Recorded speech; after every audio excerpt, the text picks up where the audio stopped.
Brony is getting his questions and stuff answered in here, or getting his input in here, even though he can't hear the podcast live. Brony, I want you to know that you're still being paid attention to. I'm still getting your opinion in there. Twilight Sparkle is saying twist. Again, I guess I missed it the first time. Because he's so precious. I think he said it last time. I think that is true.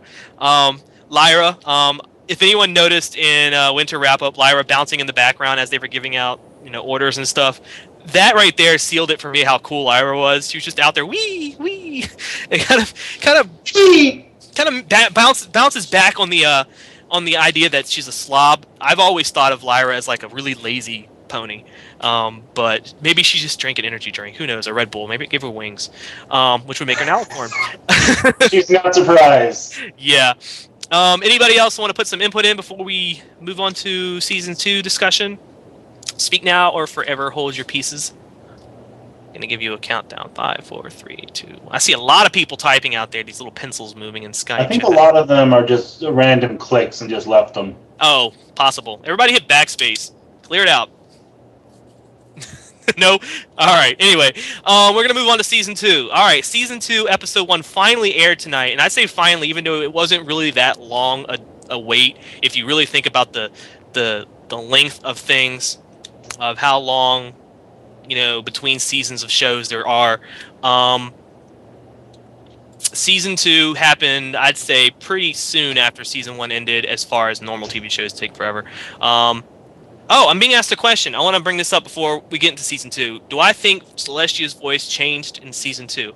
I think her voice hasn't changed, but I think her tone has. Because she's more serious. She got way more lines. I think she said more in Season 2, Episode 1 than she said continuously in all the episodes of Season 1. Because she had an actual dialogue in Season 2. All saved for the first episode, the second episode when she was talking to Luna. That's right. In the second episode of Season 1, she did have a conversation with Luna, but it wasn't as long as this one. You're right. Yeah, she had a really long conversation in Season 2, Episode 1. I'm going to warn everybody right now. We're going to start talking about Season 2. So if you haven't seen the episode and you're listening to the podcast, stop it now. Watch the episode and come back to the rest of the podcast. We won't be going anywhere. But yeah, Celestia did sound a little different, but I think it was just because she was going ahead. She was going ahead and saying a lot more than she usually does. I did like the introduction of the elements of harmony back into the show. I liked how she mentioned how she used to wield them. How she did mention Luna, but we didn't get to see Luna. I was a little disappointed in that. I kind of hope we see Luna in too. Yeah, I'm thinking we will. I'm thinking, but unfortunately, I feel like Luna's going to be another background bit part, like she was at the end of Season 1, Episode 2. I think it's going to be the same thing. She's just going to be in the background. She might say a word or two, and that's it. And I don't really like that. So hopefully she'll have a bigger part. But let's get on to Season 2, Episode 1, and talk about that. Biggest topic, of course, Discord, who is wonderfully voiced by John Delancey. Is that his name? John Delancey? Yeah. Does the voice of Q, commonly known as Q from Star Trek, various seasons. The guy is amazing. I mean, he is best villain. I would say bar none, because he's not really a villain so much as just an annoyance, and that's what makes him so great, because he is just like evil in his games, but not evil in his like, oh, I'm gonna hurt you or kill you. He's just like, no, I'm just gonna annoy you really bad and turn you all against each other. You mad? I'm not mad. I'm Discord. I'm gonna do what I want. And his voice just conveys the best emotion for that. And God, what a creature! I mean, who thought of something like that? What was it called again? What? A Draconequus? Oh, a Draconequus. Draconequus. Yeah. We all thought it was a Chimera, didn't we? Originally, I thought it was a Chimera until they first said the body of multiple animals and the head of a pony. As soon as I heard head of the pony, I was like, okay, that makes more sense than a Chimera. Yeah. Because there's absolutely no form of pony or equine of any sort in a Chimera. Yeah, and I thought it was great that they were introducing a type of creature that, I mean, honestly, I've never seen a Draconequus. I've seen it once before, and only in a friend's homebrewed D&D world. Such a weird creature, but amazing. Yes. I mean, absolutely amazing. Thrown together with bits and pieces of God knows what. Um, and creepy looking, but silly funny at the same time. He reminds a lot of people of Stephen Magnet, the dragon type creature in season 1, episode 2. Uh, but Bernie brought up a really good point. I'm gonna do that after season 2 episode discussion. But he did remind me a lot of Stephen Magnet at first, but man, such a much better character. And I loved the part where he was basically getting everyone to go through the maze, and he started turning every pony against each other one by one. He took away the wings from Rainbow Dash and Fluttershy. He took away the horns from Rarity and Twilight. Your horn, my horn. And he took away every.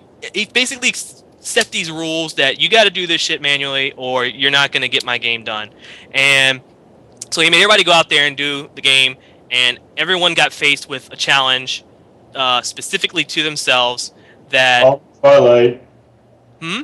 Seriously, how are you going to stop magic? Yeah, exactly. I mean, Twilight. He took away the horn. I guess the horn must be there. I mean, yeah, only unicorns can do magic apparently, but I mean, unless you count Pinkie Pie's fourth wall. Pinkie Pie should have broke the fourth wall and been like and trolled Discord. That would have been hilarious. Unfortunately, they're both the same sort of power, chaotic. Yeah. So, pretty sure he has the advantage. That's true. His chaotic powers are what makes him such a great villain, and I really hope that they don't just dismiss him as a villain like they did Nightmare Moon. I really I'm hope praying that they make him a recurring by making him get weakened at the end of episode 2 and just have him show up every now and then just to laugh. exactly. And one of the things, like, I mean, it could do it like Star Trek. Have him just go away and come back to annoy people and things like that. But I thought that episode 1 ranks up there as one of my favorite episodes so far that's been aired, because it just had so much. It featured the Cutie Mark Crusaders, it featured a really good villain, and it featured everybody singularly, in a way that it was just a lot of fun to see. And yes, Maya Spiral, we already know he's Q from Star Trek. You don't have to repeat it. But it had them in different ways, and I think everybody loves to see the ponies act in a way that is not themselves, such as when Fluttershy went all nuts in Best Night Ever, and when Pinkie Pie got upset and was all Pinkamena in Party of One, and even when Applejack was so super lazy, tired, stubborn in the apple bucking episode. People like to see the characters act outside themselves because it shows variety, and I think that this episode showed a lot of variety in the characters all at once. Seeing Pinkie Pie get upset because everybody was laughing at her, I thought that was hilarious because it's really outside of her character arc. She knows better than that. If it wasn't for Discord's influence, nobody would have ever agreed that this stuff was how they were to act. Fluttershy, he had to literally force her to change. Annual override. Click. Exactly. And Rainbow Dash, I mean, now there's a lot of argument out there that Rainbow Dash's quote-unquote switch to disloyal was not actually disloyalty, but it was actually her switching loyalties from her friends to her home. And I can see that argument, but it wasn't so much that he switched her loyalty. It was so much that he offered her a way out by breaking the rules, and she took that without even thinking. She didn't say, but what about my friends? So that was his switch, his character switch for her. And Rarity's character switch was barely noticeable because she loves gems, but she just added that extra flair of, I love gems more than anybody else. And I'm interested to see if Twilight is ever going to be switched, or if she's going to remain. I think she's going to stay solid, simply because friendship is magic. She's going to stay loyal to her friends. Mm-hmm. I think you're right. She started out as her opposite in episode 1, season 1, episode 1. So how are they going to change her back to that? Yeah, and I'm kind of wondering where Spike is this whole time. Did he not? Spike's probably off with the Cutie Mark Crusaders playing. Or he might. Rain. They might have something going on as well. Him and the Cutie Mark Crusaders. Maybe they're a type of backup. I mean, maybe they'll pop in part episode 2. Who knows? Who knows? Yeah, and Discord can break his own rules because he's just that darn chaotic. And who else thought it was extremely cool that Scootaloo mentioned that he was chaotic, and everyone else's ideas of what they were, like, evil, chaotic, and what was the other one? Evil. One said, I know Scootaloo said chaotic, Sweetie Belle said evil. What was Apple Bloom's I don't definition? remember. I don't really remember. don't. But they all three of them were right, and I thought Yeah. that was hilarious that they're fighting in their chaos. I'd say they've summoned Discord.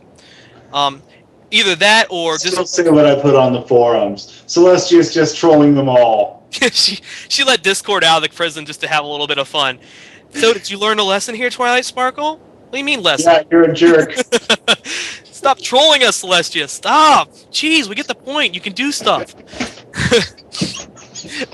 All right, we're going to move on to finishing this up now. We're going to talk about a contest that I've been running on the forums on friendshipismagic.org. I've been running a contest for an original character that I made called Summer Rain or Rainfall. Actually, there's two names for her because I have still not really discussed which name I want. It's kind of split decision. Shwabadi decided, or actually suggested the name Rainfall, which I picked. And then after a little bit of thought, I was like, but I like the name Summer Rain as well. Because Summer Rain just sounds very warm to me. But she doesn't have warm colors. She actually has very cold colors. And I'm going to just do a quick rundown of the character and announce the winners of the contest. For everybody who is listening, this will give a nice shout out to the contest winners. So, Confusion. I'm sorry. I want to point out that Mew said that Confusion was Apple Bloom's. Actually, a couple people pointed out. Kira pointed it out, and Mew pointed it out. So yeah, they pointed out confusion was the definition that Apple Bloom gave. So it's confusion, evil, and chaos, all of which I say aptly discuss and describe this guy, not discuss. Anyway, Summer Rain or Rainfall is the name of an OC character I made. She's a Pegasus pony. She's white. She has slightly off purple eyes, a purple bow, and Freckles. dark blue. Yeah, she has freckles and dark blue and light blue hair. And I made this character with the idea that she is she works for the weather team. She does the rain, moving the clouds, stuff like that. That's where she got the name Summer Rain or Rainfall. I still haven't decided. But I did a contest for original drawing, original artwork, and original story about her, just to see if anybody would take the bait and see if they could come up with some creativity and see what they could write. And I love seeing what these guys put out just on a character that I just decided to come up out of the blue with. I've never done an OC before. Outtakes to give on them, or have you read them all yet? I've read most of them. I've skimmed through all of them. I haven't read yours yet, but that's because I'm putting yours aside to read because you said you didn't want to enter it. So right, it's just a little fun side. Yeah, and I'm going to read it though. I can't wait to read it. And I'll give you guys a little heads up on her personality. She's sweet, but not. See, she's sweet, shy, but not as shy as Fluttershy. She has an open mind and she opens up to you, but only when she gets to know you. So she's a little bit like me, like that. She's kind of a background pony until you look at her, then she comes to the front. That's right. She's a little bit naive. I'm trying not to make her a Mary Sue here. She's got naivety to her, but she can be. She's intelligent, but she's naive, and I wouldn't say she's like Twilight intelligent. Nowhere near that. I'd say upwards to like Pinkie Pie intelligence, where they know about the right things, but they're naive to a point as well. And she's a hard worker. She really enjoys her work. She's not a fast flyer. She's not the best flyer, but she's a strong flyer. But she is klutzy as well. Clumsy. Yes, very clumsy, both on the ground and in the air. So that's a little bit about Summer Rain. Now, as far as the art, I did two contests. I did art and I did backstory. As far as art contest, no one should really be surprised about this. I had some great entries. Sweetie Belle, I love you to death, but unfortunately you came in second because I just have to say you tied for second, really, because you and Shwabadi both had some really great art. Shwabadi's art featured Pinkie Pie, so that was really, really hard not to choose that one because Pinkie Pie was right there with Summer Rain, and I was like, that's really, really good. Good pairing there. They were just standing next to each other, just kind of chilling. Like she was like showing her the ropes. So I got